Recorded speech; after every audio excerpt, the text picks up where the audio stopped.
Heading up to the Code 3 chase. Suspect was last reported southbound on Highway 99. CHIP's, which stood for California Highway Patrol, followed the daily beats of 2 state motorcycle patrolmen as they patrolled the freeway system in and around Los Angeles, California.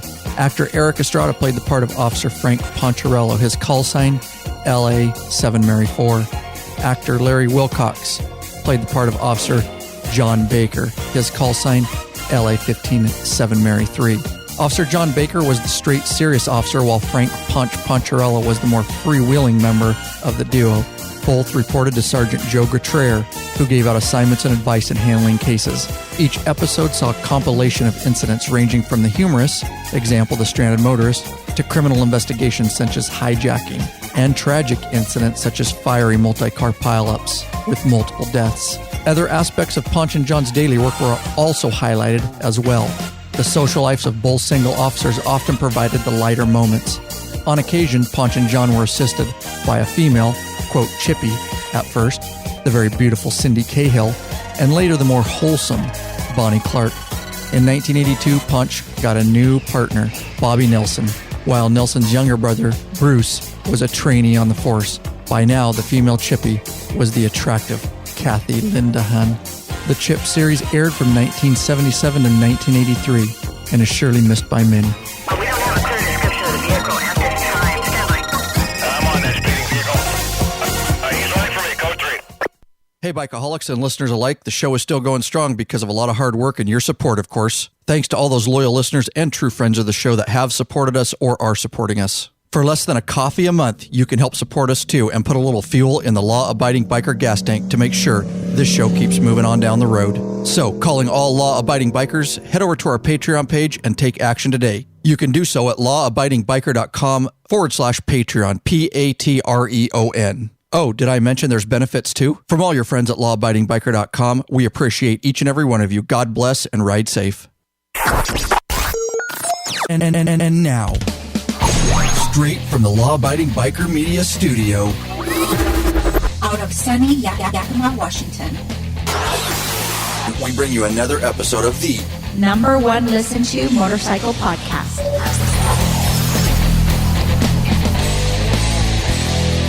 We're in your head. We're in your head. We're in your head. We're in your head. Oh, yeah. Here we go. Welcome back, you freaking Bikeaholics. This is the podcast for the Big MM, the motorcycle majority, also known as the 99%. That's right, you heard it straight from Chewy. That is right, large and in charge of the motorcycle scene, Chewy. That's what she said. That's right. It is a biker revolution, bitches. I think Big Daddy Kane just has one question for you guys. What are you waiting for, Bikeaholics? Mount up already. Let's do it. Let us take you on a wild-ass ride.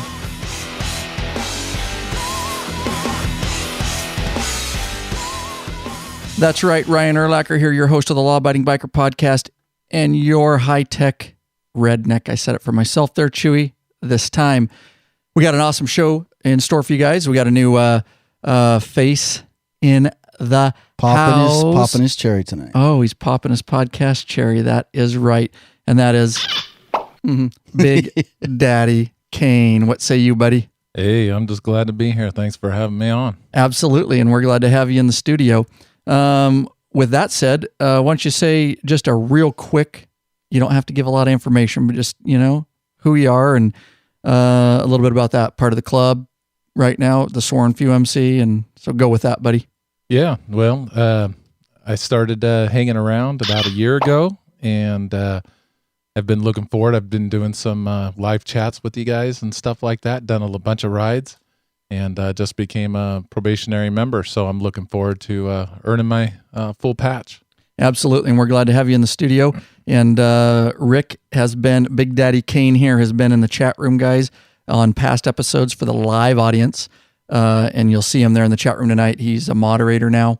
And so that just puts a little bit of information to who you see in the chat room there. And he is monitoring that as well tonight. If you guys want to be part of the live experience, we are streaming live. Of course, you all listening to it later or listening to it in podcast format on demand, and that is awesome. But just know we do have the live experience. If you ever want to check that out, it is raw, it is uncut, it is unplugged. You get to see all the mistakes. You get some extra information. We talk about some different things and stuff like that. lawabidingbiker.com/live. And there's also an email list over there.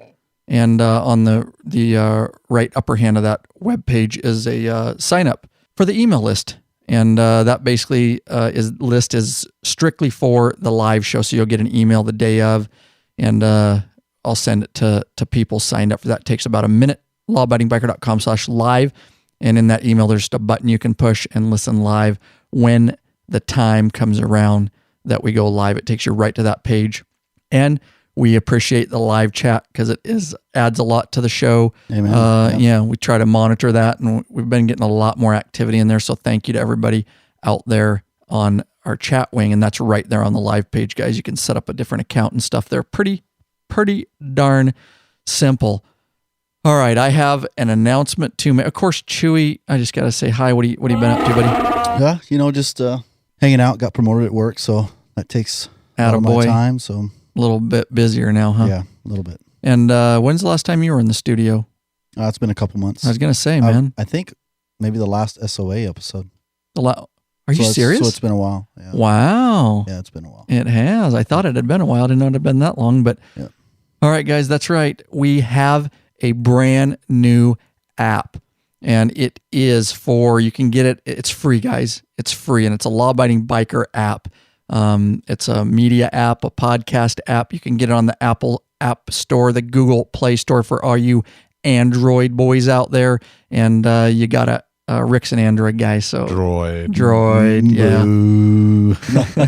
You can get it on Amazon Kindle App Store on that platform. It is, Rick just got it. What do you think of it, man? Man, I dig it. It's really nice. You guys will see it when you get in there, but the fact that you can get all the episodes and they're spelled out, at least on the Android, that's what I'm speaking. They're all the same. They look exactly the same. Yeah, I'm telling you, it's sweet because you can literally look through it, gives you the number, it gives you a little brief description of what it is. You don't feel like you have to search for much. It's just right there for you. Yeah, I'm looking at it now, guys, and it's got all our episodes. You can download them, you can play them, you can favorite them, you can see which ones you've played. I can also, in this app, give you guys bonus content, which we plan on doing. That's the only place that you'll get that bonus content. You'll get the episodes early a lot of times before they go out on iTunes and all the other platforms. Although, just be aware, you certainly can still listen on all those other podcast catchers, Stitcher Radio, iTunes. It's still going to be there, guys. Just the app is free, and you can actually hit the show notes right in there. You can go to the menu. You can hit call and call us directly. You can email us directly. You can share it via your social media.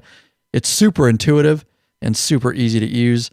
So check it out. If you want to get it for your platform, just go to lawabidingbiker.com/app, APP. Again, lawabidingbiker.com/app. Do it right now. That's right, you running right now. That's you driving in your car. Pull over and go to lawabidingbiker.com/app. That's right, you working out in the gym. Get off the treadmill right now. All right, so if you go over there to that particular URL, lawabidingbiker.com/app, I have big buttons for all three stores, and it'll take you right there on your smartphone, and then you can just download that free app. We want to make it free for you guys, and we've had I will say real quick, we've had the app in the past, but you had to go through Podcast Box. It was kind of a mess. And this is a standalone app, guys. So you just go to any app store, type in Law Abiding Biker, and it will come up and you can download. So it's going to be a lot smoother type experience. And it does cost us, guys. It does cost us. So you can thank Rick Blaylock. And we believe it's a U.S. military deployed based on the address that was given. Thank you, Rick. He's one of our newest patrons. Right on. And thank you, guys. If you want to get signed up to be a patron, lawabidingbiker.com/Patreon, Patreon. It's guys like him that are taking action, that are stepping up to the plate, that want to make sure as many bikers around the world get access to the content, that they're aware of it. It's guys like him that make this app free for all you so we don't have to sell the app. We were able to do that with patron funds. And so please give it a consideration. The community is growing. over there at Patreon. You get some awesome stuff. You get in the private Facebook group. Rick's in there. Chewy's in there. We talk about a lot of stuff we don't talk about anywhere else. Yep. Some behind the scenes, of course, T-shirts and dirty pictures, all kinds of cool stuff. I actually had to ban Chewy recently because he was posting porn in there, and it was offending the patrons. Hey, the good thing is with that site, man, it makes it easy for you. Just put in your information, and you can put that cap too. So. Oh yeah, right on. Mm-hmm. Good call. So no risk to you guys. You can put a cap on it. So if you do, $3 per episode, and we put out 50, you aren't stuck for $150. You're only stuck for whatever cap you put on. So, yeah, good point, Rick. No risk to you. Oh my gosh, guys! Anything else before we get going here? I'm chomping at the bit. Me too, dude. Discuss chips, man. We wanted to do a fun episode. All our episodes are fun. A lot are very, very informational, and once in a while we like to change it up. And so this is something that's been on the back burner for a while. And we just laid it down, and I thought it was good to have Rick in here on this one. With this music, I feel like breaking out my multicolored shirt and some bell-bottom pants. Doesn't it, though? It's almost like, it's a badass song, but it's almost like porn music. It is. I bet you the producers of the TV shows and everything, they on the side, they have like, oh, my name over here is, Dirty Sanchez. I'm doing I'm doing this production here, but over here I'm Burt Reynolds or whatever, Totally, man. So today is all about the hit TV show. You guys know the opener there. I put that little ditty together. But it's all about Chips, the show. We're going to talk about kind of some of the actors and what that show, entailed and kind of what we thought of it, because it was kind of in our era. And what some of these folks are doing now and some of the trials and tribulations and pretty much open season on anything we want to talk about Chips. So I think it's going to be real fun. And everybody over there in the live, of course, in the live chat room, go ahead and pipe in. So, all right, I'll start it out so we all know. Aired, right, 1977 to 1983. September 1977. Oh. I was... ramping it up, Chewy. 9 months old. Are you serious? Yeah. Youngin'. Oh, my God, dude. You are quite a bit younger than me. Yeah. Yeah, I forgot. Wow, you did the math. 9 months old. Yeah, that's all right. He can do his research. He just needs to go to the 6 p.m. Me TV, and that's on there every Monday through Friday. I did see. I watched reruns as a kid. What is Me TV? You were telling me about this. It's just one of the local. It's like a subset of KView. They call it Men's Entertainment Television or Me TV, TV for me. Gilligan's Island, Fantasy Island, you name it. Sweet Fantasy Island. Never heard. I was too scared for Fantasy Island. We talked about, we're talking about that on some podcast. I'm like, that show freaked me out. Did it? Oh yeah. That's awesome. So 6 seasons they ran. And we'll get into a little more about that because one of the guys ended up leaving at least one season early. But so I'm going to go roundhouse. What was your, why don't we start with you, Chewy? Okay.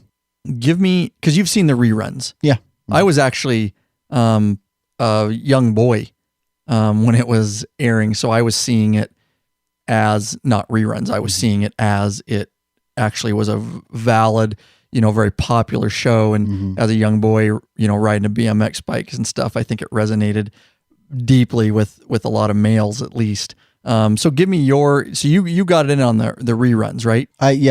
Was it when you were young that you did the reruns? I vaguely remember because I know my dad watched it, I think. So I vaguely remember some of it. All right, tell me. I remember Poncherello. I do remember that guy. And just one way or the other, how deep of impact because it's different generations we're talking here. What kind of impact, because it's going to have a different impact on you than it had on me. Is it something that's major remembrance in your childhood, or is it just something like, yeah, it was cool. I might watch a couple episodes. I didn't really give a shit about it though. Yeah, it's exactly. Really? Yeah. I didn't, I know my dad watched it because I remember as a kid seeing it, but as far as knowing what episodes happen in an episode or something, no. Well, I don't remember that either. I wouldn't know. But I do remember, I remember Poncherello being a real cool guy. He had his hair all perfect and oh yeah. And his partner too. He was cool. A love machine. Yeah. Actually, there was a sergeant that I used to work for, who behind the scenes we'd all call him Poncherello. Is that right? Because he kind of had that machismo and he had that look to him, so we used to call him Poncherello. This is him right here. If you picture Poncherello, dude, this is what the song the ladies wanted to play, didn't they, Rick? All the ladies loved Ponch. And I'm telling you, man, this dude had a whole second career after them. I'm sure we'll get into on Mexican TV. Oh yeah, you're right. Huge. They love, the ladies love Poncherello. Here we go. Wait for it, Rick. Wait for it. Wait for it, Chewy. There it is. This is Ponch's era, dude. Dude, living in a trailer.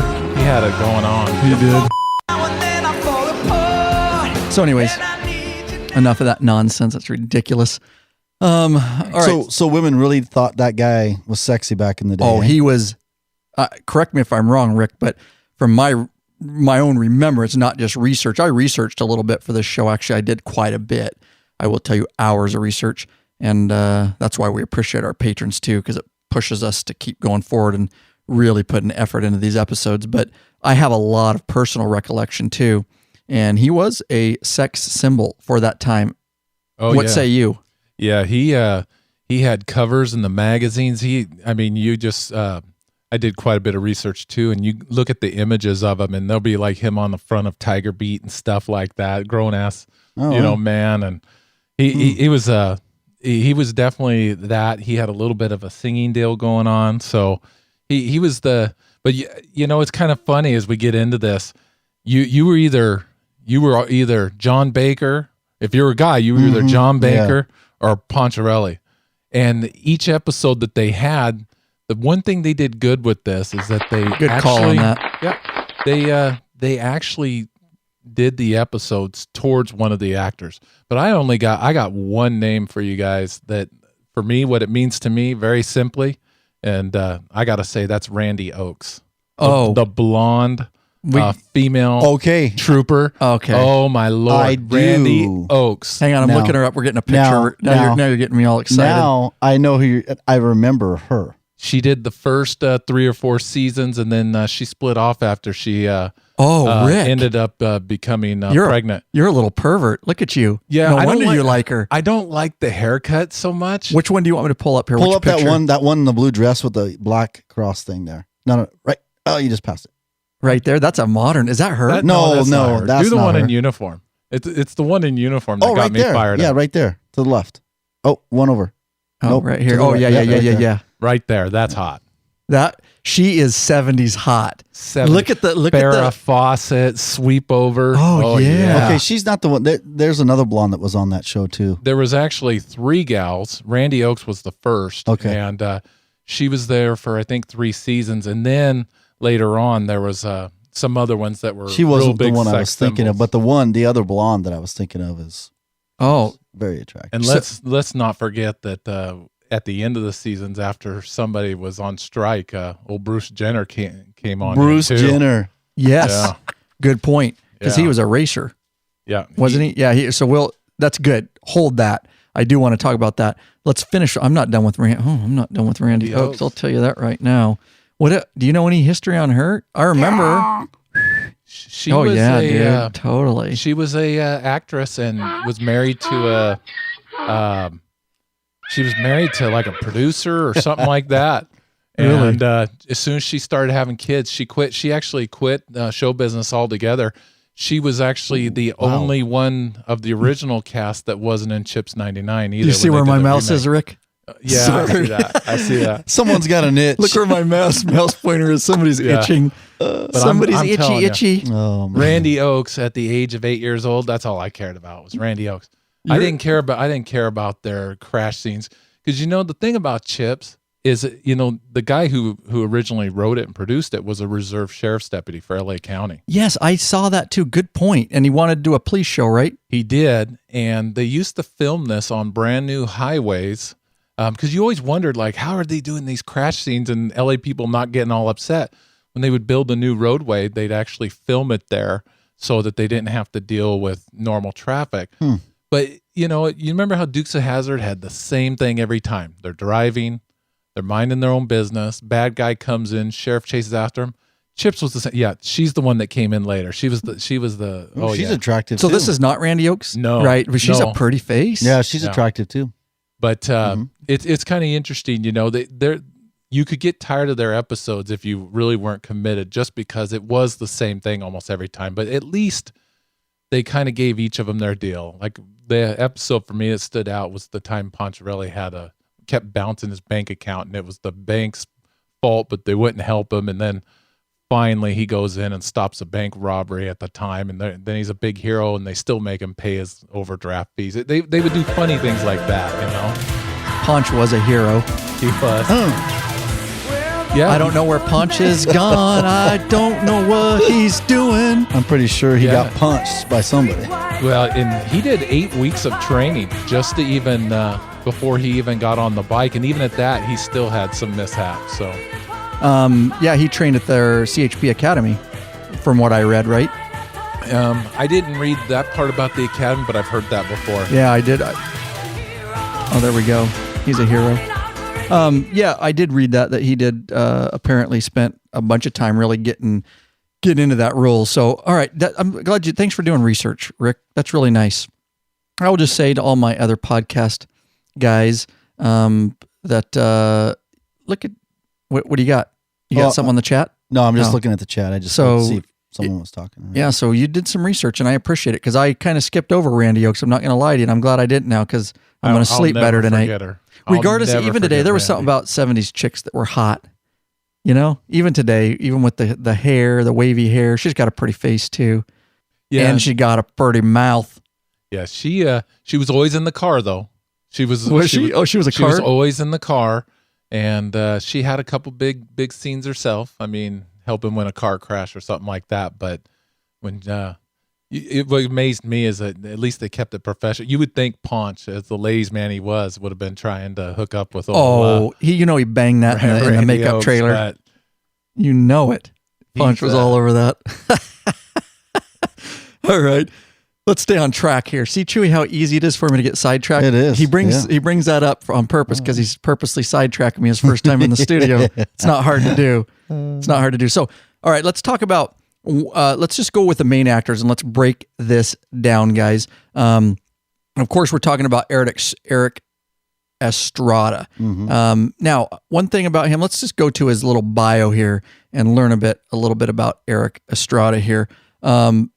The way I understand it, he's obviously very pro law enforcement. He still is. He was a big part of the DARE program, which is we don't even know where Ellie's drug assistance, resistance, education, drug something.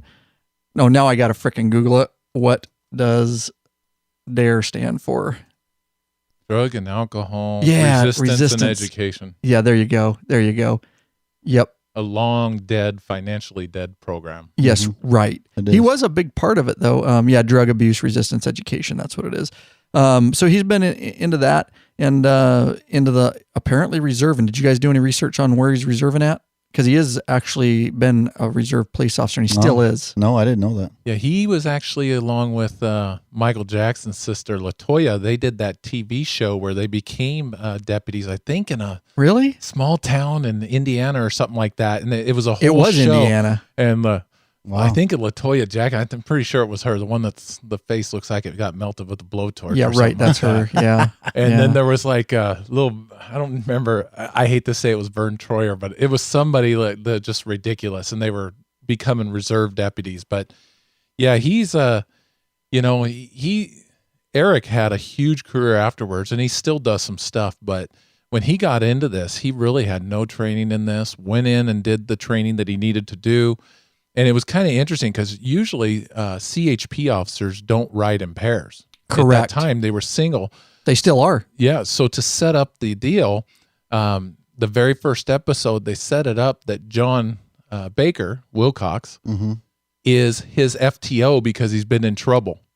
And so that's how they set it where they were together. So basically, Baker is FTOing him, and then they just never split him up. Correct. Yeah, good point. I read that too. Yeah. And so that's the how it all gets started. But it didn't take very long for Ponch to become really kind of the main character And then, of course, later on, he goes on strike. And Well, I was reading that he was real egotistical, and some people on the set had issues with him. I think he was more. I think that's a fair statement. I think he was a lot more than Jon, which is Larry Wilcox, which we'll talk about in a minute. But that seems to be everybody's,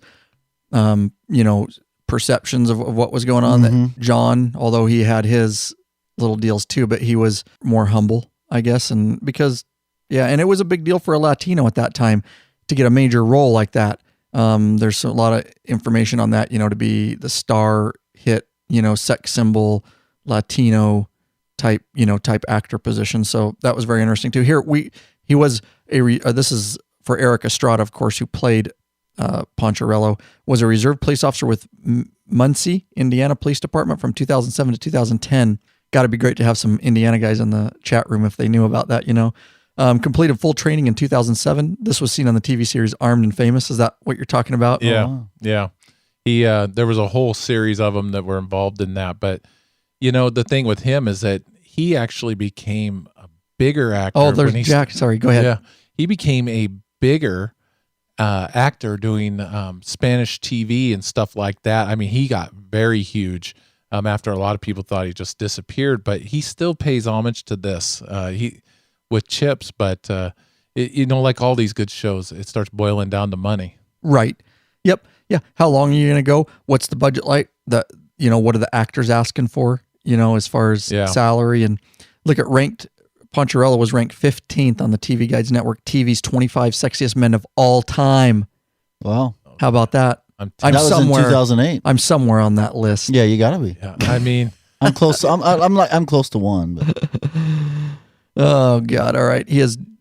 Oh yeah, let's look at some of these different facts there. Just imagine how many officers do we know in our departments or in other departments that have those tapered shirts and they have the sleeves brought in. That was all inspired by Ponch, man. Yeah, Ponch was like having his sleeves taken in. So so they looked a little tighter. Mm-hmm. This was interesting. We never drew our guns on our show. This is a statement in 1994 from Erik Estrada. We never drew our guns on our show. Ours was a more informational type show with a lot of kids in it. It was a totally different show than what they do today.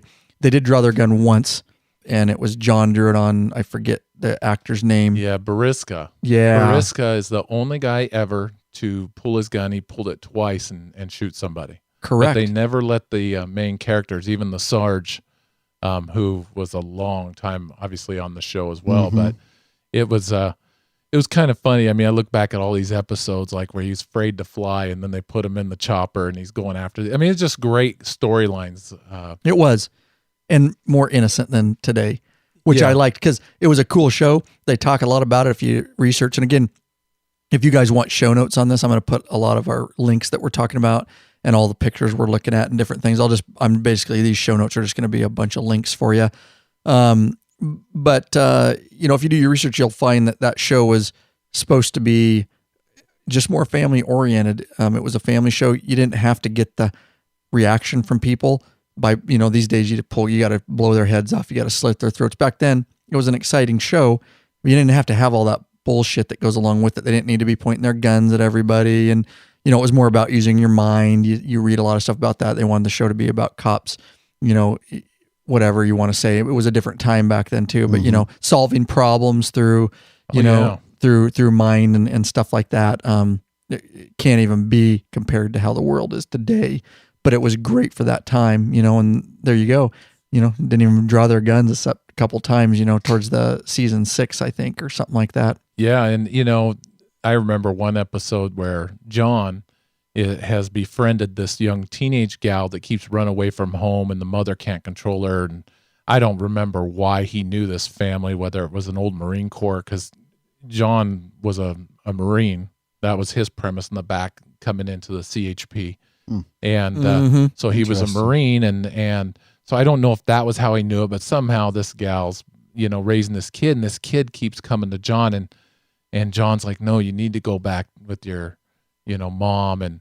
And those were the kind of things where they took those opportunities to show good things that cops do in the public. They showed them playing with kids, basketball, rec leagues and stuff.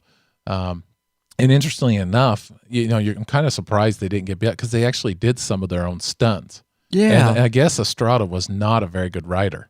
He crashed several times, even though he had 8 weeks of training. And so it's kind of interesting that you don't really hear too much about the crashes, but I did find one little blog on it. And I guess they thought that it might have ended his career. It was a bad little crash, but these guys were serious. I mean, this was their. I was watching a YouTube thing yesterday about him, and it was later on about Erik Estrada. Yeah, and it was Erik Estrada, and they were doing something later on. It's maybe in 1999 or something, and he was at some showing for CHIP's, and he was on one of the bikes, and he actually was getting off the bike, and he tipped the dang thing over. So yeah, and it's for me as a kid watching this show, it was a simpler time because this is what got me interested in becoming a cop. And, they were good guys and they were all good guys and they were helping people. And, but it was kind of fun to have Ponch be that spicy, that little caliente that, you could have him hitting up the girls but it was still in a clean way, Right. It wasn't nothing too bad. And then Not like now with a full out sex scene. Yeah. I mean, they didn't have to do that. Right. They go on double dates and go surfing. And that was like their big deal, and it's amazing. The chemistry they had was very good. We can't go. We'd be remiss to not talk about the chemistry that these two had. Absolutely. On scene. Now I read that they didn't like each other by the third or fourth season. They weren't liking each other behind the scenes too much. No, they weren't. I want to definitely go back to that era. It was a much better time. When you think about shows like this, man. I know. Didn't you have to wear a vest? You could just wear a tight shirt and they always wore their batons, man. They always had those tan batons because you got to have that on a motorcycle. Oh yeah. He was Erik Estrada, Poncherello. He was actually in a very serious accident. I dug in pretty deep today on it when I was researching, getting prepped. It was a near fatal collision. In fact, it was an accident during a shoot in season 3, which was in 1979. He actually punctured a lung. He ruptured his heart. They took him out of the scene. Actually, they were reading him his last rites. Larry Wilcox, who played Jon Baker, he actually, because he has military training and combat training, he was in the military, he was artillery in Vietnam, and he's seen a lot of people die, and he talks about it on the video that he saw death coming in his eyes. I mean, we've all seen people die in front of us, tons of people, and that look, it's the soul's leaving, and you're like, yeah, he's done. There's no life left there. The soul's going, even though they're still breathing. And he said he saw that, and they were giving him his last rites, amen, blah, blah, blah, and may you go into heaven. And somehow he made it. And medical treatment was a lot different back then, so what now is back then was fatal may not now be fatal, but ruptured heart and lung back then, and even now, that's pretty dang serious. But yeah, he was in the hospital for quite a while. And in fact, I was reading one little tidbit of information that he actually shot some scenes before he could actually get back from his hospital bed, or they got in his hospital room somehow. I don't know how much truth there is that, but it seemed like a fairly reliable source. But anyways, yeah. And so we talk about him. He did go through training at the CHP Academy to see what it was like to be a CHP officer. Yeah, I know what YouTube your video you're talking about too, Chewy, where I saw that. Yeah. It was some reunion or something they were doing, and he was actually on one of the CHIP's bikes. Right, he was on and he was talking to somebody, and they were asking him something, and he went to get off and just dropped it. Yeah, and it actually, which no big deal. Everybody drops their bikes. Opposite side of what the kickstand was. Right. Yeah, he was getting on. Yeah, he was. Yeah, everyone drops their bikes. I've dropped mine a couple times. You ain't riding unless you have either been down, or you drop your bike, or you don't put the kickstand down, or you slip your foot in some gravel, whatever. It's no big deal. That's what crash bars are for. Pick it back up and ride on. But yeah, they that was one of the, apparently. What was interesting about that video? Did you note what club vest he was wearing? Blue Knights. He was. Was he in a baby blue vest? It wasn't. Was he doing the baby blue powder? We got to pull that up. Erik Estrada was not in the vest. The other guy. No, Erik Estrada was. What? Yep. I thought the other guy was, but yeah, I saw that. Blue Knights. The guy was wearing a Blue Knights vest. Go ahead. What do you got, Rick, while I'm looking up this video? Well, keep going on Erik Estrada. Yeah. Let's finish him off, and I'll pull this video up. So, Erik Estrada, I talked about where these things were filmed. I didn't realize this, but they specifically filmed it in the San Fernando Valley. Oh, because of the new road stuff. And apparently when they were doing some of their stunts, because they did some of their own minor stunts, that there was some rumors that California was not very happy because they were dinging up these brand new roads. Because, they crash, they do scenes where they crash the bikes and stuff like this, and cars are exploding and everything. But Estrada was insistent that he really wanted to do his own stunts, which is kind of interesting. Then he has this big crash, and punctured lung and everything like that. But at least they rode their bikes. They didn't put them on a trailer and act like they're riding them like some of these shows today. right. Yeah, exactly. Didn't he, and you say they were, what I was reading is they did a lot of their stunts, and I think you said it as they were building new freeways and stuff, right? Yeah. Yeah, They would turn around, and that way they wouldn't be open yet to the public, and they'd be able to. And I'm sure that cost them a pretty little penny. Right. Oh, I'm sure. Yeah. So here we're looking at a YouTube video. This is where he drops the motorcycle. Yep. This is, of course, has nothing to do with the show. This is kind of more recent light. When was this video posted?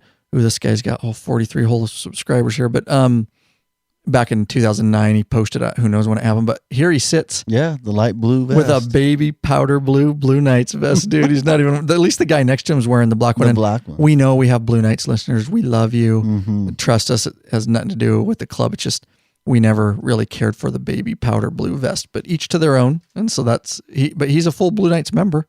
And obviously they, we know from Blue Knights experience in the past, they do accept civilian members and honorary members. It's not actually 100% LE club, but he's wearing, so I don't know if he's an honorary member of a chapter or what, or I guess if he was reserving or something. But yeah, there you go, Chewy. See, I thought I remembered that. That's awesome. You were correct. So if there's any Blue Knights, I know we have a ton of Blue Knights listeners out there. If they're listening or in the chat room, hit us up. Let us know if he's still a member of the club or the chapter. I know he does a lot of law enforcement type stuff, and like we say, dare, and I know he's really involved, and I know he still rides. In fact, I think I was reading somewhere that he has a Road King now, a Harley, and he still, has, I don't know if he still has the old bikes or whatnot, but he definitely rides. Obviously, he's riding. He's in the motorcycle club there in the Blue Knights MC, so kind of a cool deal. What else we got? Well, let's talk about the strike, because that kind of put a black mark on his career for a while. That's why he kind of disappeared for a while until he got into Spanish TV. But he, in the season, he wanted some more money. He wanted a new contract, and they weren't going to negotiate with him. And which season was this? Do you remember? I think it's season 5. Season 5. I think so. I think he skipped all of season 5. My little research here, I don't even remember that season where he wasn't there. So I don't remember what the excuse that they ended up working with it, but he was basically very unhappy. He thought he needed some more money. And was he also, I think I read he was also upset at somebody that got arrested for something. Was that part of it too? Or I don't know that. I Okay, believe maybe. you. We all did different research, so let us know if, yeah. I should have wrote that down, but I think I read something where he was upset at somebody on set that had got arrested, and they brought the guy back to be on the show, and he was upset about it because the guy Somebody got legitimately arrested in real life, right outside the for show. drug use. Or drugs or Larry something. Wilcox later got arrested. Probably was that, Chewy. I think it might have been after the show, but he ended up getting arrested later on in life and had some alcohol issues. That could be what it was. But it was kind of interesting with him.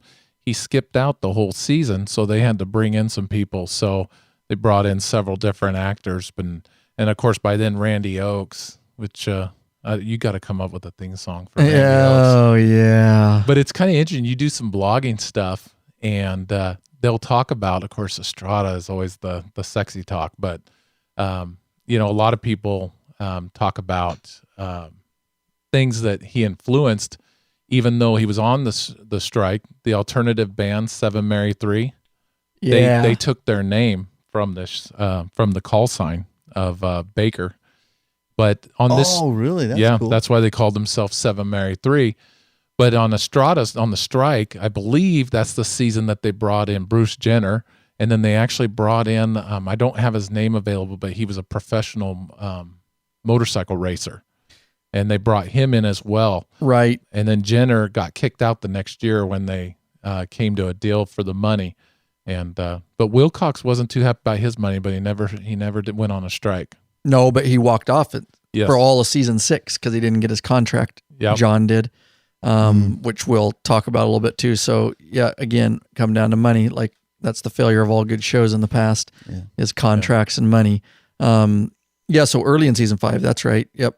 I think Estrada thought, well, I'm not leaving the show because he knew it was a moneymaker. Right. I'll strike and the show will start to falter. And they went and got, what's his name? Steve McLeish.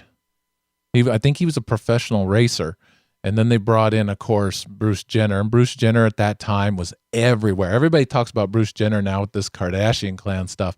But they forget that dude was in that, what was that athletic? They always show it off of football season, the athletes where they would do the competitions. I mean, he was doing everything.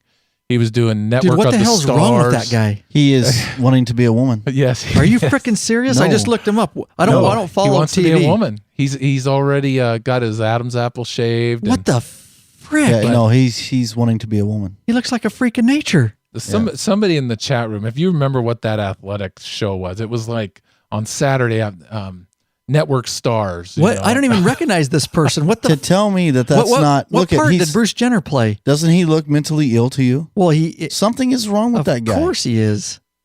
But Is what part did he play, Rick, in the Chip show? I can't even recognize him now. They brought him in as He was the cop. He became John's partner. yeah.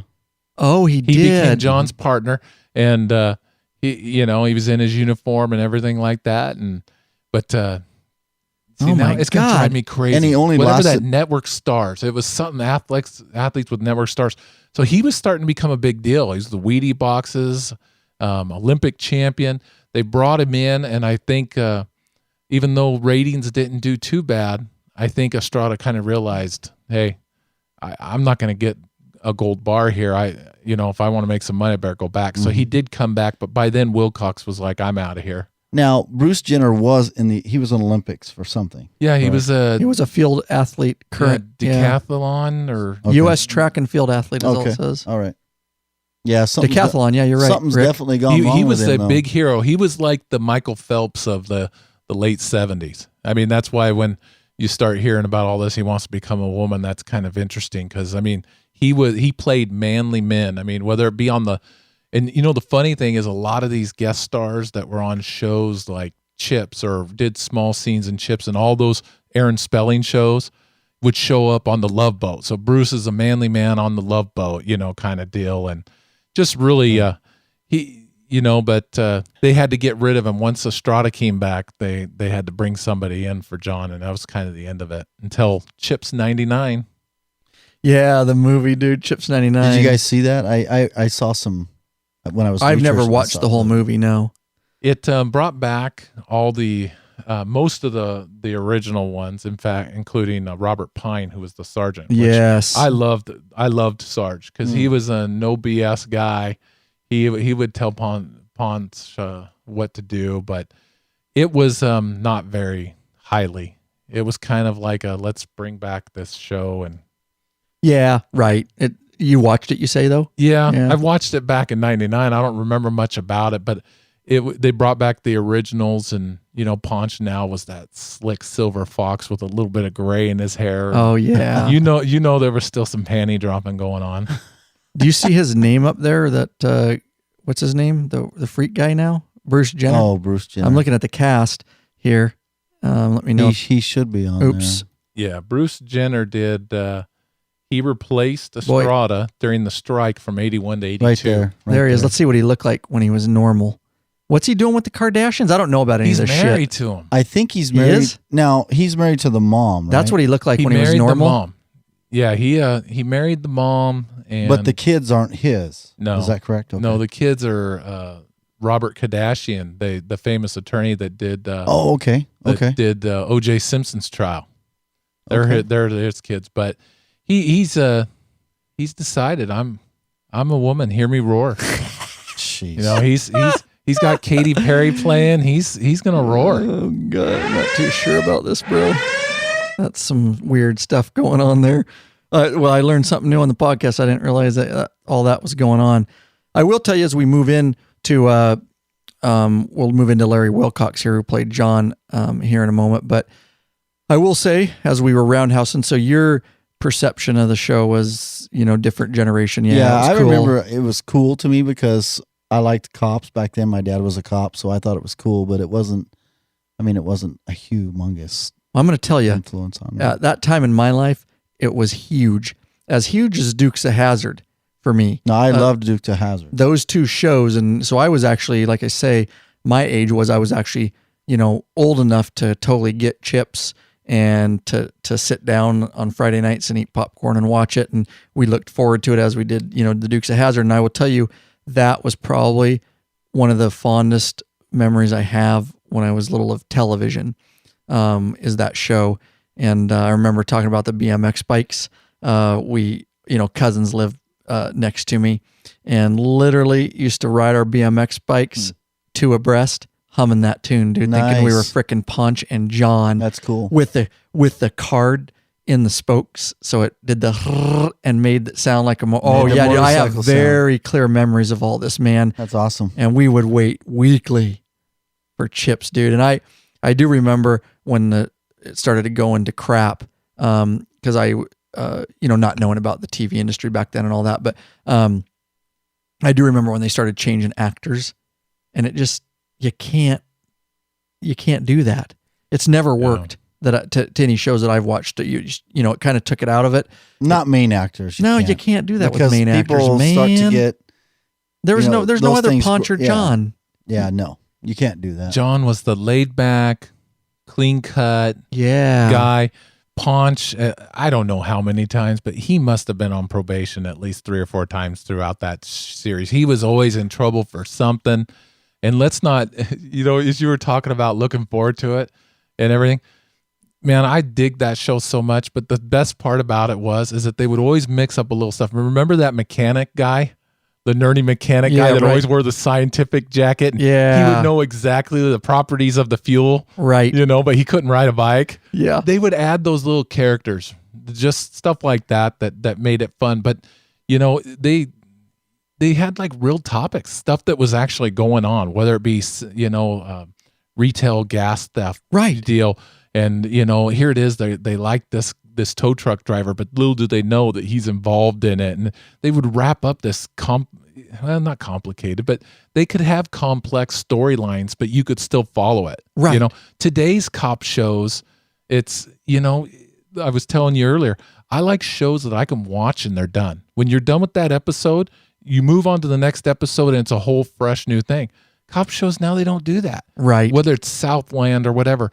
You basically feel like you have to watch it the entire, and I get why they do that. Right, but this was fun. You could literally watch one episode and you could go out. And the case was solved by the end of the episode. It was done. Same with Dukes of Hazzard. Yeah, Dukes of Hazzard. It was done. It was resolved by the end. And they got the moonshine and whatever. Dude. It was the same format as Dukes of Hazzard.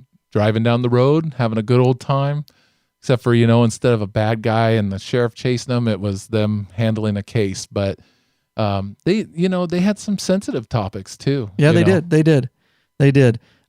So what was we kind of went around the room, and generation wise, how big of impact do you remember? Do you have very clear memories when you were young? I have clear memories. Because I think we're closer to age than Chewy and I. Yeah. I have clear memories of specific episodes and of course of Randi Oakes. I'm not going to let this episode go without Randi Oakes. Give me a call. 555-1212. That was the first time Big Daddy Kane whacked it. Was to Randi too little, Oakes. dude. I was too little for that. Come on now. What's going on down there? Yeah, but he saved that photo and he's like, I grew. I feel fun. What's that funny feeling? There's a tingling feeling Hey, I'll down tell you, there. that's a good thing about weight loss too. More blood flow, sucker. That's right, buddy. More blood flow. The episodes that really stand out for me are the one where they had the surfers that they thought were stealing the stereos, and they had a conflict. There was like 3 storylines in this, but there was some Hispanic guys coming to a surfer beach, and the surfers didn't like it. And at the end of it, they work them together to come to a conclusion where they could be friends. I remember that episode vividly, and I remember that one where Jon kind of takes that gal in and is trying to get her mentored back to behaving and going to school. And, oh, yeah. And then, of course... He was mentoring her, all right. Well, and then I think the other one that I really digged was like I said, the one where Ponch, stops the bank robbery, and then they have their little fun stuff. But Jon, I was a Jon. Like I said at the beginning, I was a Jon guy. I wasn't a Ponch guy. Yeah, I thought Ponch was a goofball. Yeah, I mean, he scored the chicks, but come on, Jon pulled his weight in that department. He did. He was the smart one. It seemed like. Jon pulled a few. Yeah. And in fact, I remember one episode where they were supposed to be going on a double date and they thought it was canceled. And Ponch is like, what the heck? And all of a sudden, Jon's walking out with both girls and he's giving him a dirty look. Oh, and that was nice. kind of for the Jon guys, like, hey, all right, we got a chance. We got a chance. So Jon, Larry Wilcox is his real name. Let's break him down a little bit and talk about him. Officer Jon Baker, obviously, was his name. We've talked a bit about him. Now, he was a Vietnam vet. Yes. And he holds very near and dear to that. Marine Corps, dude. Marine Corps. Hoo-wah. Is that Marine Corps? Yeah. Yep. There you go. Is it? Yeah, he was in the Marine Corps Reserve. He actually, I read a bio of his a few years ago that he decided to go in before he was drafted. Yeah. He was pretty sure he was going to get drafted, so he went into the reserves, and he, they say that his work ethic kind of showed that on the scene. Instead of just being a actor his whole life, he was very much into that and gave back to the community and the soldiers quite a bit. That's what I understand too. And to avoid the draft, he joined Marine Corps Reserve in 1967. So this is obviously before the show, and would end up serving over a year in Vietnam as an artilleryman. Holy shit. Yeah.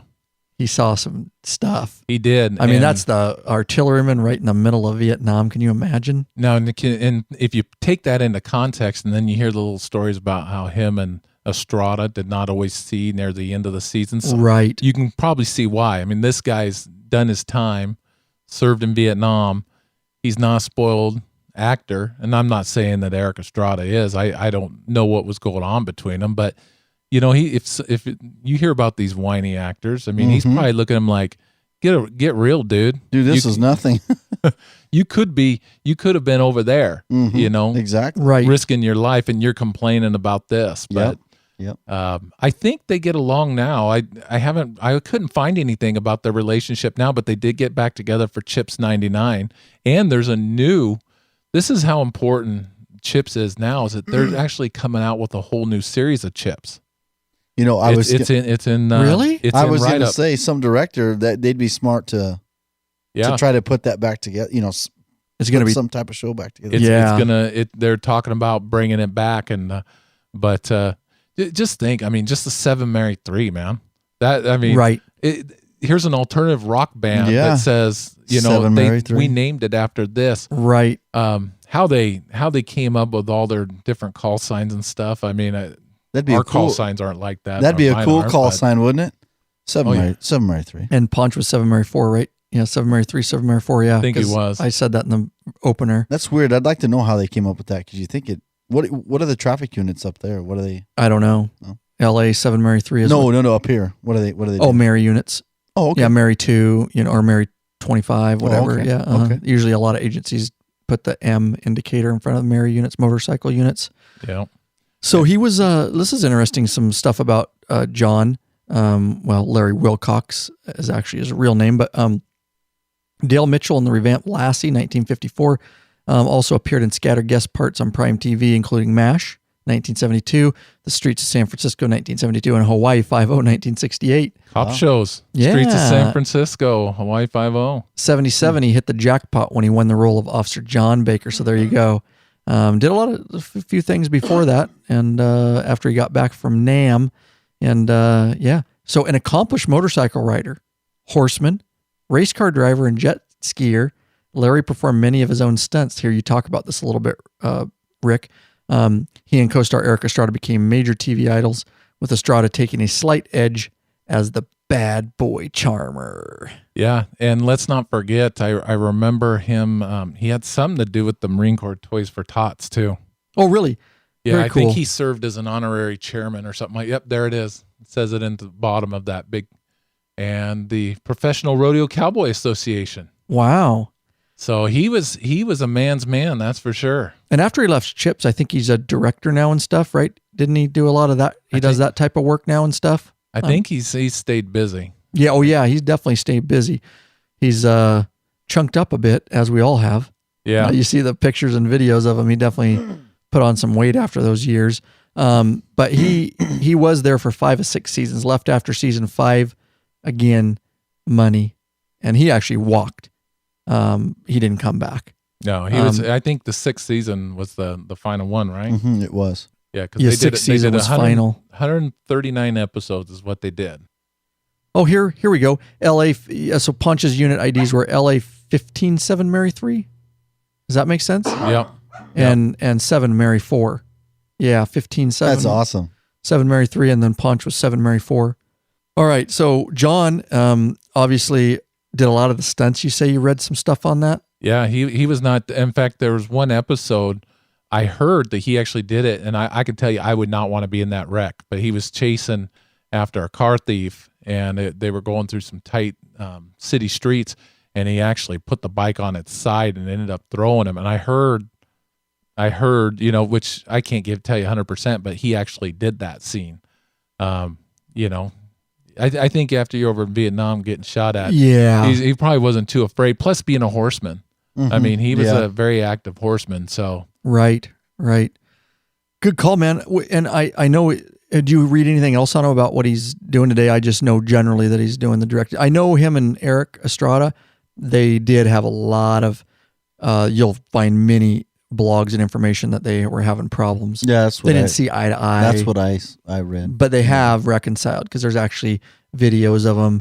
This is a long time ago, and they've kind of put all that. In your older age, you get a little softer. And you're like, just forget about it, kind of deal. But there's a couple of videos of them. I think, in fact, I have links in the show notes. So, all right, and that's part of the reason he walked off set too, or he didn't. Wilcox, that, and then the money on top of it. Right. Mm-hmm. And who picked up his spot? Do you know off the top of your head in that last season? I know wasn't not Bruce Jenner, but Bruce Penhall. He was Bruce Penhall was a motorcycle racer. Yeah, he's an actor. He's the one that came in because there was the professional motorcycle racer, and then of course Jenner was just for season 5. Mm-hmm.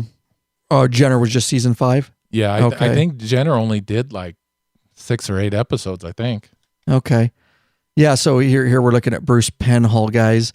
I'm trying to think. Yeah, he did 81 to 82, Jenner did. Okay. And they didn't invite him back for Chips 99. I wonder why. They didn't? Invite who back? They didn't invite Jenner, but they invited Penhall back. I see what you're saying. Yeah. Let's see. Bruce Penhall. Body Count, The Dallas Connection, Enemy Gold. What am I right though? Wasn't he a racer? One of them. We're doing his acting bio. You know what we need to do? We need to go in here and do I have him in here? No, I don't. We'll look up him later, but talk a little bit more about him. I don't have a direct link for him. All right. So Robert Pine, you talked a little bit about him. Joseph Getraer was his stage name, right? Yep, that was the sergeant. He was a sergeant. I remember him. You do? He was always on Poncherello for doing dumb things. He's the one that Robert Pine we're looking at here, guys. You'll definitely recognize him. He was the one that basically did roll call every day with him, wasn't he? Yep. And did musters and stuff like that. Also, was he a writer for the show? I think he was, or a director or something. I think he did both. But let me look up his name. Yeah, I just came up. This just came across my mind. But what's that? Randi Oakes. She should have been like 7 Mary Sexy. Oh, that should have been 7 Mary Sexy. Here we go. Robert Pine was born, 94, blah, blah, blah. Known for Chips 1977, of course. And he's known for Frozen. Yeah, I saw that. What the world? Oh, really? Yeah. Was he one of the voices? Scroll down. It shows it there. I don't know if it's the kids movie or what, but that is it. I bet he played one of the voices or something. Yeah. Right. Yeah.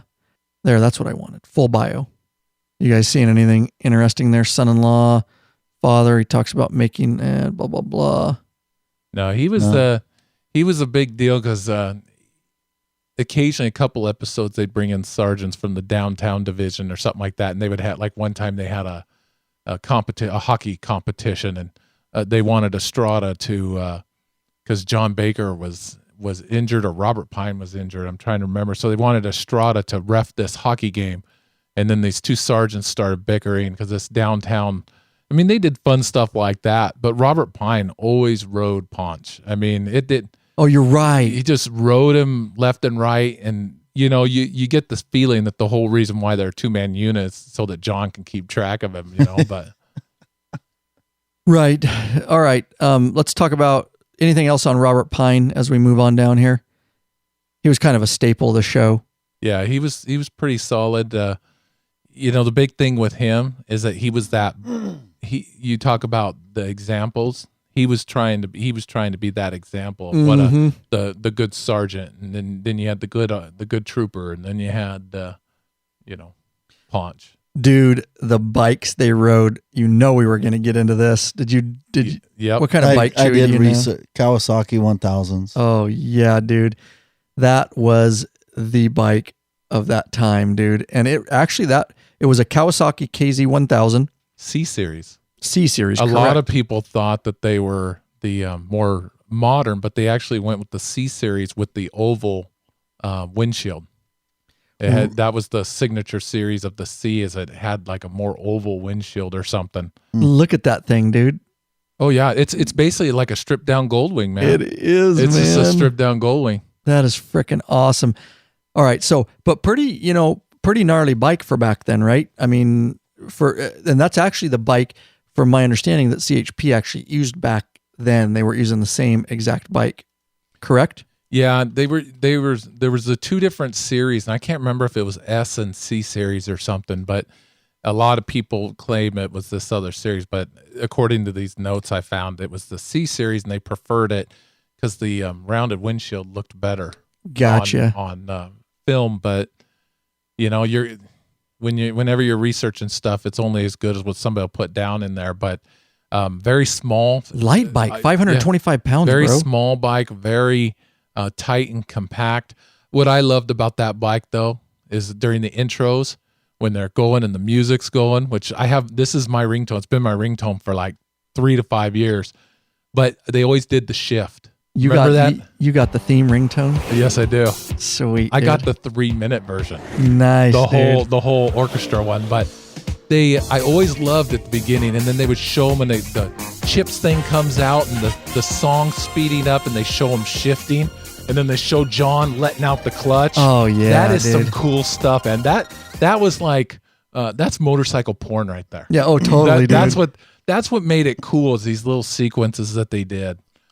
Totally, for that time too. I do. That's what we found song. as young boys. Yeah, the song. Oh yeah, that's a staple, man. Staple. Or the way that Randi Oakes drove. She could drive a police car. I can't let it go. He had a poster above his bunk bed stuck to the ceiling. How did you know I had a bunk bed? Because I did too. Didn't everybody have bunk beds back then, man? Yeah. That's a family. Make your friends sleep on the bottom. Kids. Yeah, right. Exactly. They're all sad because they wanted to be on the top for a change because their old brother never let them sleep on the top. Totally, man. KZ 1000, 525 pounds, right? It could approach 140 miles an hour, which is good back then. And how many carbs? Did they have dual carbs or 4 carbs? Well, let's look up here. It does talk about that. 4-2 exhaust. So Kawasaki swapped the traditional 4-4 exhaust, which is interesting. And then for the cheaper 4-2 exhaust, it came with either a chain drive or a shaft drive. Interesting. Yeah. I don't know that I looked close which ones they were driving, whether chain or shaft. What's your question? Sorry. Well, I was thinking, like those Goldwings, they had multiple carburetors.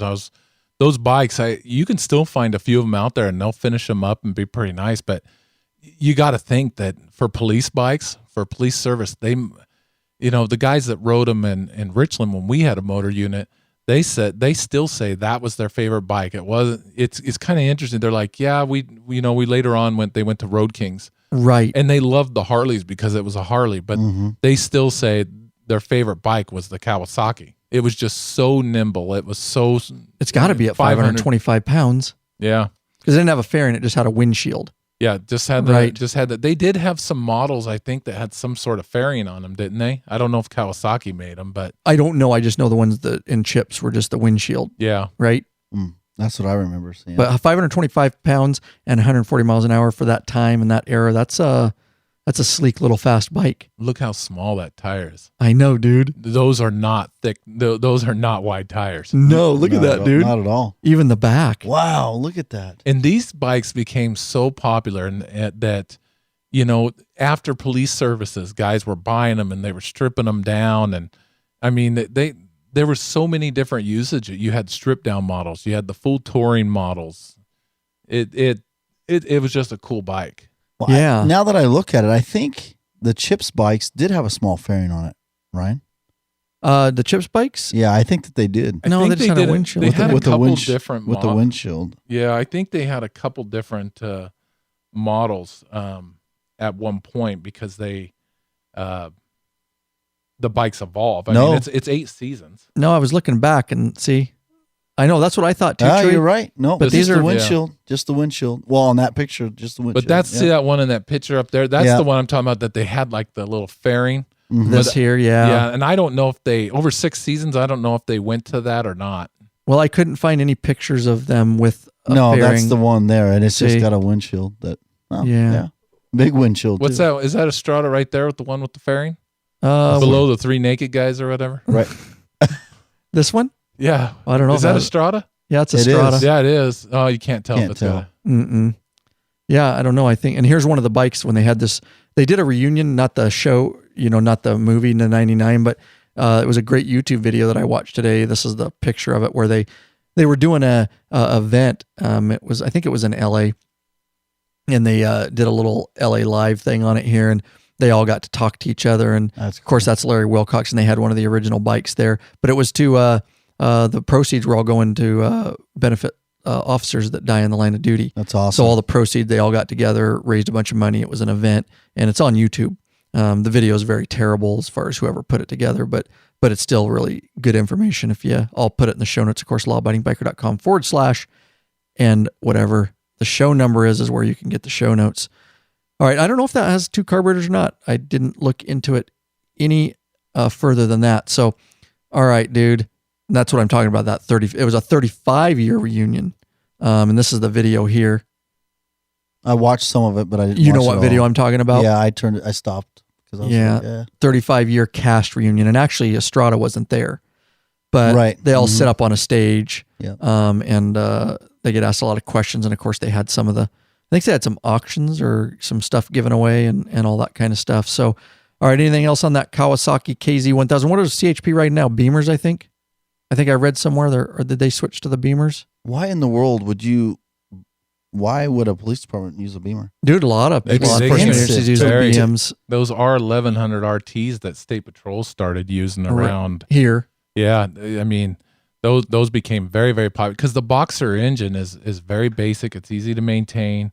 They have a lot. Except it's of got that torque. dry clutch, which Yeah, a lot of people, I would think it motorcycle would- cops don't like. I would the dry think it clutch. would be expensive if you have to maintenance and all that would be. they were, but they had adjustable electronic windshields. They had heaters, stuff that the Harleys did. I Right. actually owned a Back Glacier then. Green one.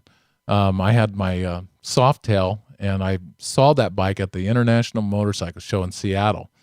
And I ended up buying a used one a few years later, and I will tell you that thing plain scooted. But there is something weird about when you hit the throttle and the bike moves side to side. I mean, it literally just goes like this, just side to side. That Boxer is so torquey, but now a lot of them are using the Hondas and Right. the Kawasaki's, Yeah. and, STs and Yeah. the a lot are still using Harleys. That's still the number one used police bike Yeah. in the entire world. I had an But- interesting conversation with a corporate guy from Harley that actually we talked about the Harley police bikes. Is that right? Yeah, maybe for another time. That's right. Quick break, guys. Just wanted to thank a couple people that got involved. They want to make sure this episode is coming to you. They want to make sure people all over the world can hear it, can listen to it, and to make sure that it keeps coming your way. They're just flat donations, guys. lawabidingbiker.com/donate. Tony Hamler of Hickson, Tennessee. We got Craig Yoki. Yaki. Of Cypress, Cypress. California. Let me redo that for Chewy. Craig Yaki of Cypress, California. Thank you. All right. And then you want to get the last one there, Rick?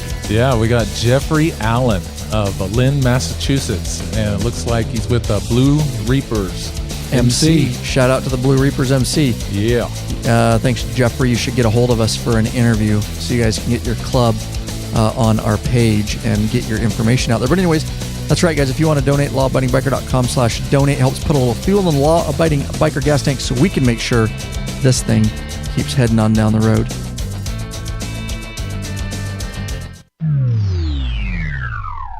All right, back into it. So you talked to one of the reps, apparently? Yeah, I had some... The Harley reps, right? Yeah, he called about some clutch issues that I had and wanted to make sure that I was satisfied, and started talking about the Harley bikes. And he was quoting that they are the number one as far as numbers out there as far as bikes goes, and really they really want to push out, you know, their to their faithful fans and the people who ride these Harleys. And just very interesting guy. I mean, nothing special that he said. You could just tell that as soon as he figured out what I did, he was like giving me that extra attention. Not that Harley wouldn't do that for anybody. Right. Their customer service, I've had no issues with it.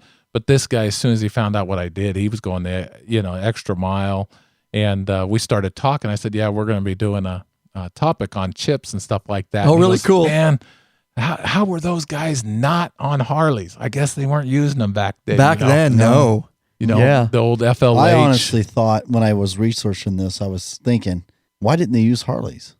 Well, the FLH Well, back- shovelheads were not necessarily the most economical.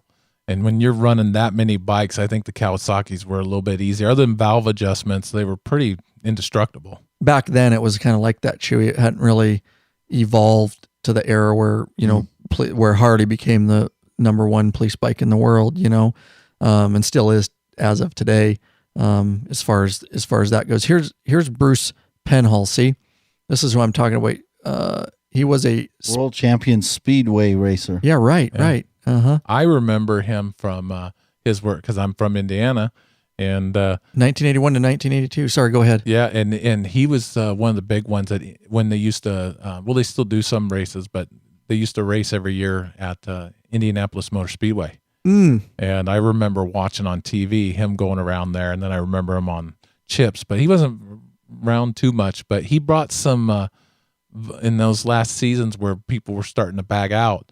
He brought some validity. I mean, everybody knew who he was. Right, yeah. And I think they actually filmed some of his live racing, if I remember reading right, on for the episode or the show. He was also known as a racer, right? And I think they kind of cross platforms, I guess I want to speak. And this kind of racing is the track, right? If I remember right. Yeah, he was Grand Prix. He was doing Grand Prix stuff, I think. Oh, see right here, dude. This is the motorcycle speedway. Is a motorcycle sport involving 4 and sometimes up to 6 riders competing over 4 anti-clockwise laps of an oval circuit. Speedway motorcycles use only one gear and have no brakes. Racing takes place on a flat oval track, usually consisting of dirt. See here? Yeah. This is what kind of racing he did. Speedway rider on... So anti-clockwise? That's what it says. Yeah, that'd be weird. Anti-clockwise. It'd be a little different. Yeah, that's interesting. But yeah, big wig as far as that goes. All right, let's move on down. You want to, guys? I got a couple interesting things. Do you want to go over some trivia and facts? Let's do it. All right, let's go over some trivia and facts. And if you got anything else, Rick, bring it up too. Well, for the fans that I looked this up just because there might be some fans interested. They have released seasons 1 and 2 of what of the original show. They've released on DVD seasons 1 and 2, and season 3 is slated for release on March 3rd, 2015. Very cool. So for those of you that want to try and pick it up, there's a little information on that for you. Oh, you keep going back to Bruce Jenner, dude. Dude, he's all over the internet. Look at him. I'm going to start puking here in a minute. Hey, nothing against what he's doing. You know, I'm not going there, but he's got to figure something out. If he's going to be a woman, he's got to do something to his face so he actually looks better. Hey, Chewy, how many beers would it take? Yeah, no. You know what the funniest thing is? Eat my gun first. How many beers?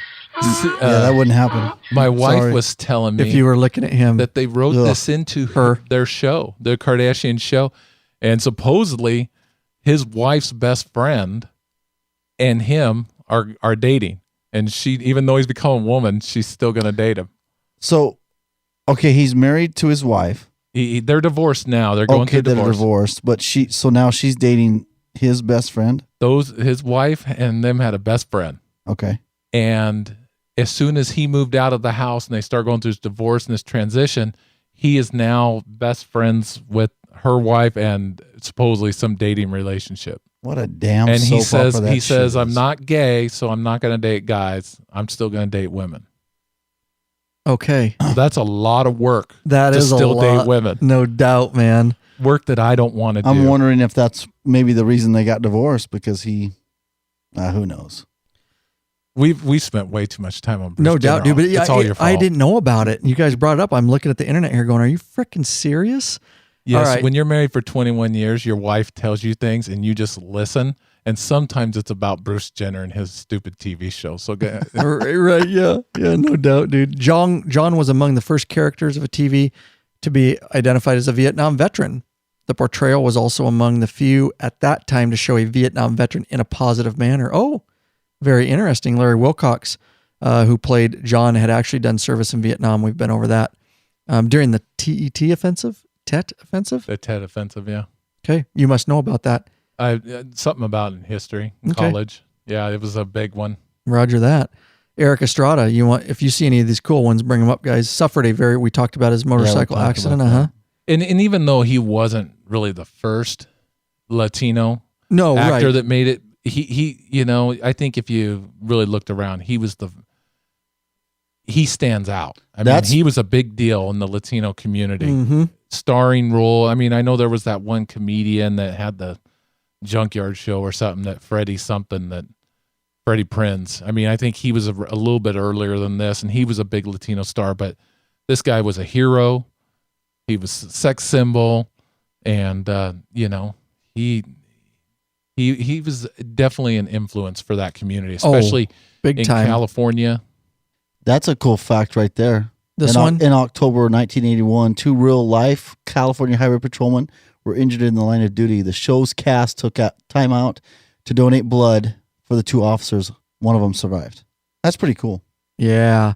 There was on this 35-year reunion I was watching, and one of the guys, that little short guy with the curly hair, can't think of his name off the top of my head, but he actually was pulled over. A couple of them had been pulled over by CHP or CHP, legit CHP guys, while they were doing the show and stuff, and then the CHP officers recognized him, and he made sure let him off. They were speeding, let him off, and he said, "Give me your business card."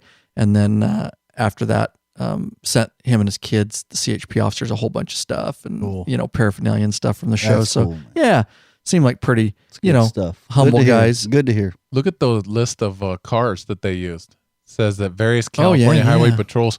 Think about when most cops are into like the patrol cars. I mean, I used to love, looking at some of the old Belvederes and stuff like that, those cars, and looking at that. I mean, just look at, even though it was a motorcycle show, 72 Polara, which was like the Plymouth Belvedere, 75 Dodge Monaco, 76 Dodge Coronet. So Dodge, that was when they were having their financial troubles too. So they're getting some good publicity right there. 77 Dodge Monaco, 78 Dodge Monaco. The Diplomat. Oh my God, dude, the 80 Diplomat. Oh yeah. Dude, that's kind of a cool thing, even though we're based on motorcycles. Those cars were cool. If you're a cop, or even if you know one, I mean, we spend a lot of time in those cars. Those are our office, and so it's kind of cool to look back to see what all they had in there. Heck yeah, man. There's the explanation right there why Larry Wilcox says when he quit the series, it was explained that John had moved back home to Wyoming. Right. So that's how they got rid of. That's how they worked him out. Transitioned him out of the show. Yeah. That's interesting about the cars. That's a cool little tidbit. Tom Riley was. Oh, here we go. Here you were talking about maybe their Chewy. Midway through the final season, Tom Riley was arrested for drug possession. This outside of the show, this resulted final season, in character Bobby having his role reduced, with Bruce Penhall, and that's the racer we were just talking about, having his role as Bobby's brother Bruce being elevated. The CHP also threatened to revoke the show's use of their badge and related imagery over the bad publicity due to the arrest. Wow. That's cool, though, that they would take that stance on that, I guess. Sorry. Oh, Gosh. get rid of that. I keep bringing up The best part is his face. because I just want to look. search. He's given like the Zoolander look in that picture. Bruce Jenner is He's totally. like, I'm sexy You as have hell. to. You're gonna have to put that somewhere so our listeners. Oh, see I will. get That is rid of totally a that. Zoolander. God. That is a Zoolander look. He's like, you got a problem with me? What's the name of this? Jenner. Bruce Jenner. I'm downloading the photo right now, so I Dude, don't lose he is it. a world champion athlete. Whatever. He's Something the went bomb. wrong. Something went wrong. Tom Riley. Tom Riley was born. Does it talk about chips in here at all? Oh, they're trying to eliminate him from chips. Are they They're like, we don't even want to talk about him. Interesting little tidbit. There ain't 'cause much about him at all. for the cops out there. Oh yeah, and, chips, 1977. Here we go. Thomas Michael Riley III. Yeah. So go ahead. Sorry. you know, cops in our gear and stuff like that. One of the things that I saw on there that CHP actually did not allow on their belt that little rectangular holster, and I read it, and then all of a sudden I saw it right there. Yeah. You got to highlight. That was actually not on a regulation uniform, but they did it so they could have the battery. Yeah. store the So on their battery. duty belts, they had what are you talking about? A rectangular pouch, and that's where their battery for their yeah, it was lavalier. actually right behind where they would carry their behind their holster, and they used it to carry the deal, but it was outside. Right, just an interesting trivia. But I'd read that before because you know CHP, you have your belt set up a certain way, they want it looking a certain way, and correct, yeah. Final season, regular Bruce Penhall had been a motorcycle world speedway champion. His character, Bruce Nelson, was a world speedway champion. See, so they worked it into the show, transitioning to be a motorcycle officer. So basically the show's, you know, how they wrote it was that he was transitioning from a racer to a CHP. That's not something you see every day, but that's a good little storyline.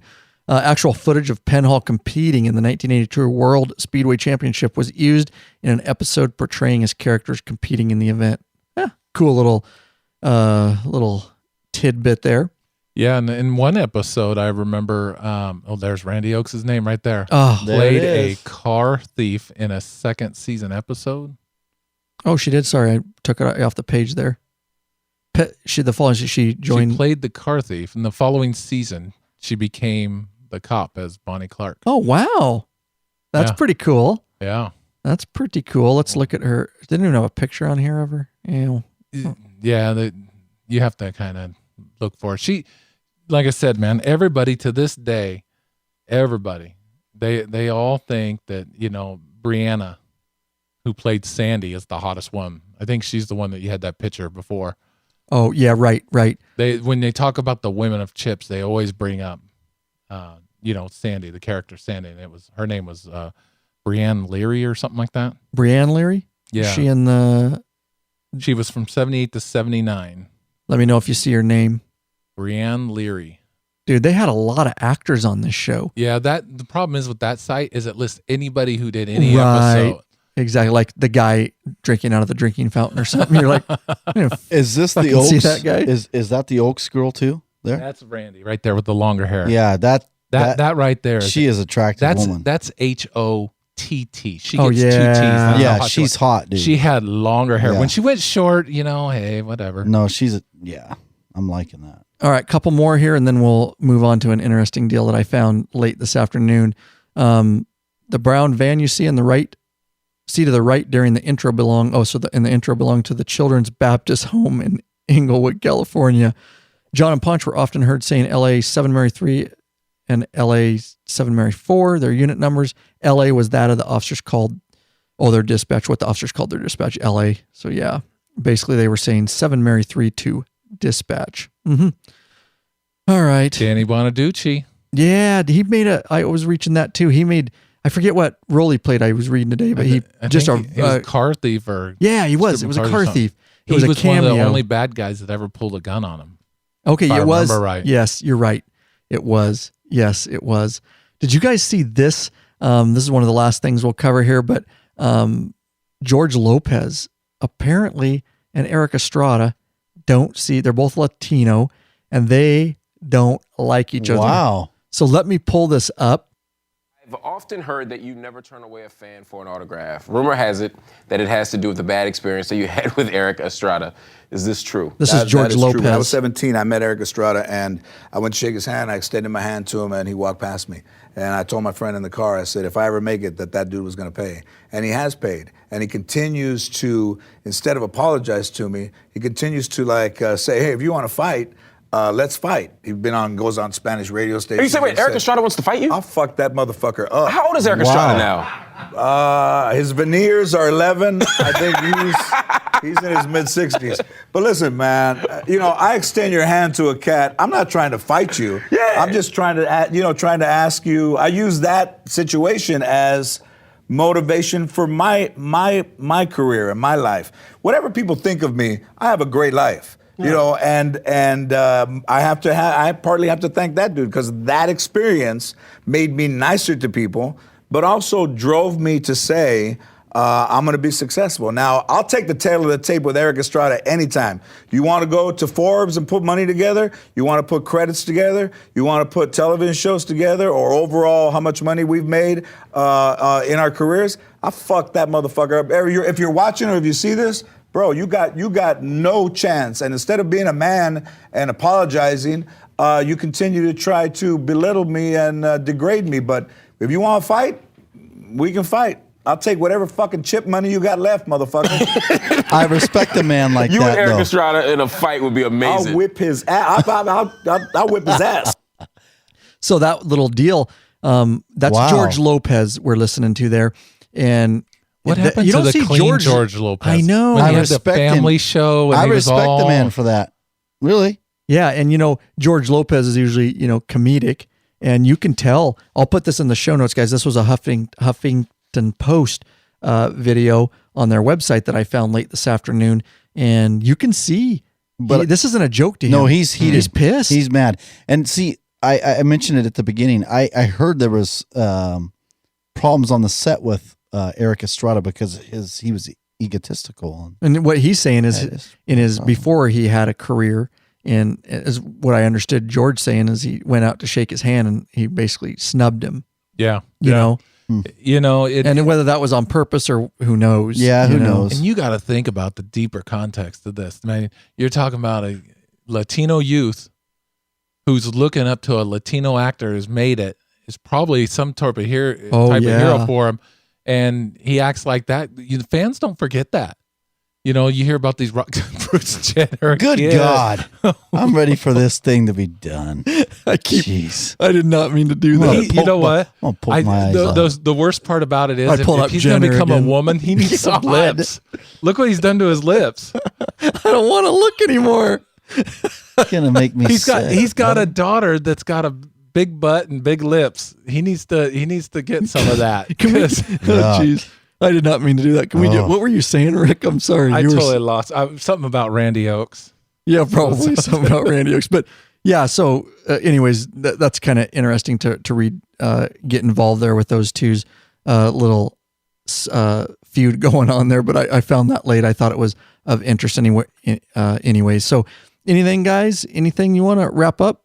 Words of wisdom about chips? Come on, Chewy. I think I'm going to look up the Chip series and watch it a little bit. See what. If you're obviously you guys aren't all on our TV schedule, but around here locally in the Yakima Valley, it's on at 6 Monday through Friday, and you will enjoy it. It's a great. It inspired a lot of cops. I find that with cops, I think more than cops, but yes, yeah, but it's generational. Like guys that in their 50s, they were all looking up to Adam 12. They all got the in their lockers of the signed deals from the actors of Adam 12. Is that Hill Street Blues? Hill Street Blues was in the 80s. Okay. But Adam 12 was a show. That's right. You don't know. I don't know. 12, I The know. Streets of San Francisco, Emergency, they were all very popular shows back in the 70s. But this Chips was the show for our generation in the mid 40s. To me, it was. Hill Street Blues was very, very a big show, obviously, too. But it was more of like a drama, kind of like, I don't know. It reminds me of like Grey's Academy or Grey's whatever that Blue show Bloods is. or something like that. Yeah, it was. But Adam 12 was a straight up cop show. Every episode they were doing something, It was like what I liked about 1968 Chips. to 75. Yeah, When and Adam 12. that's what I liked about Chips is you could, unless it was a continued episode, front to back, all done in one deal. Good role models for police officers. I personally thought of that becoming a police officer strictly because of that and that show. And I'm sure all the cops out there, you guys are all going to have a different view of a different show that inspired you. But, you know, the whole reason why I got into motorcycles as a kid, riding dirt bikes, man, I'd pretend, like you said, riding through the hop fields. Oh, yeah, dude. Riding through the hop fields thinking, man, if I was 7 Mary 3, you know, yeah. What if I was with 7 Mary Sexy? I love it. One for Rick. Oh, yeah, I have fond memories of the show. Definitely a staple in my memory of that time. And definitely I could watch those episodes again, and they would be just as good as they were back then, regardless of all the Hollywood shit going on now, you know. And not to interrupt too much, but Bart, oh, yeah, who's in the chat room? Buller just said, I remember her from Battlestar Galactica. Oh, yeah. Oh, Oakes? Yes. Boy, look at the chat rooms even going off on Oakes, dude. I'm going to have to look that up. Was she short-haired or long-haired? Because the picture we got here of the long hair, she's just a knockout. She is, dude. Guys, thanks for tuning in. Yep, absolutely. Thank you, Chewy. Oh, yeah, absolutely. Thank you, Big Daddy Kane.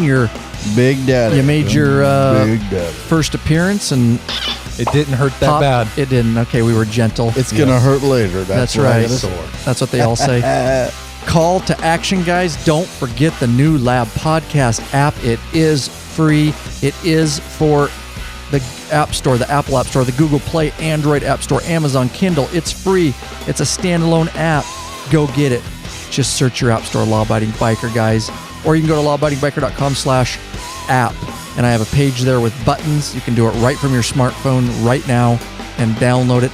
Get all the show notes. Call the listener line. Early releases, notes, more right from within the app. The Lab Podcast phone number, 509-731-3548. Or you can leave a voicemail from your computer microphone anywhere in the world, free of charge, lawabidingbiker.com/voicemail. We love the voicemails. We'll get them on the show. We've got some pending in an upcoming episode that we're going to answer. We appreciate you for that. If you want to contact us, lawabidingbiker.com/contact. There's a form over there, and you can submit that. All right, guys, don't forget to get in the free email club, lawabidingbiker.com/email club. We send out stuff when we have new free videos come out. Once in a while, Chewy tries to send porn. Oh, but I will not let him send porn. My favorite time. He's been booted from the private Patreon Facebook group because he's sending porn, and we're getting him treatment. Rate us on iTunes or Stitcher Radio, guys. lawabidingbiker.com/iTunes or /Stitcher Radio. The reason, guys, it's free. It's easy to do for us, and it bumps us up in rankings so that more bikers can find us around the world, and we can continue to build the law-abiding biker community and head forward with the biker revolution. Thanks again, guys. Peace out. Keep the rubber side down and the shiny side up, baby.